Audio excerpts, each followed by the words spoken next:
We would be remiss if we talked about how you're able to make reproductive cells without talking about reproduction, right? Just a little bit. And this brings us to the idea of our life cycle. We've talked about the cell cycle and basically the lifespan of a cell, right?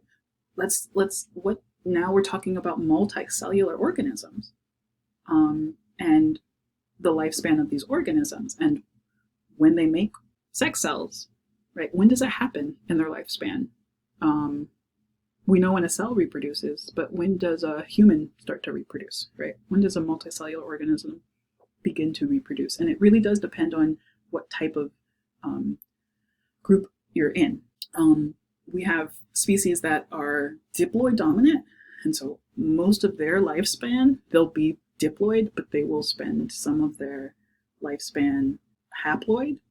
You have haploid dominant species where the opposite is true. They spend the majority of their lifetime in their haploid kind of existence, and then they become diploid just for a very short amount of time. And then you have alternation of generations where they spend some time as a diploid organism and some time as a haploid organism. So let's look at an example of each of these. In animals, we are diploid dominant.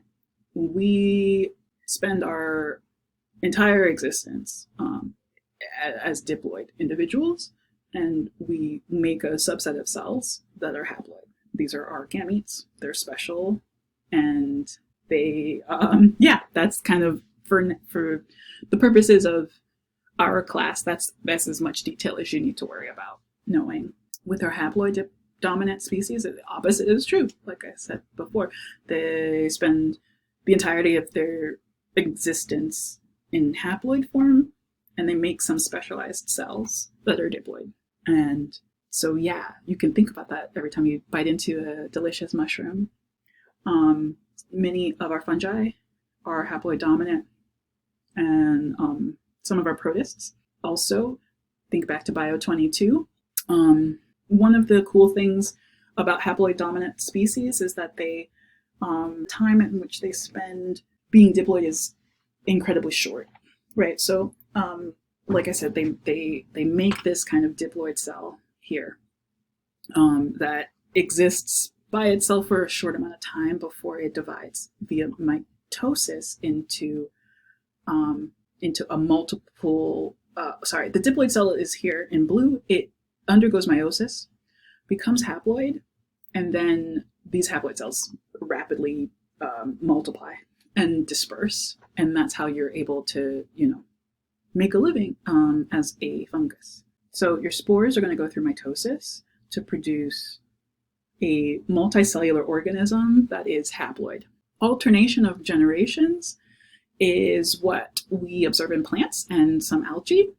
So they spend quite a bit of time both diploid and they spend quite a bit of time haploid in some groups.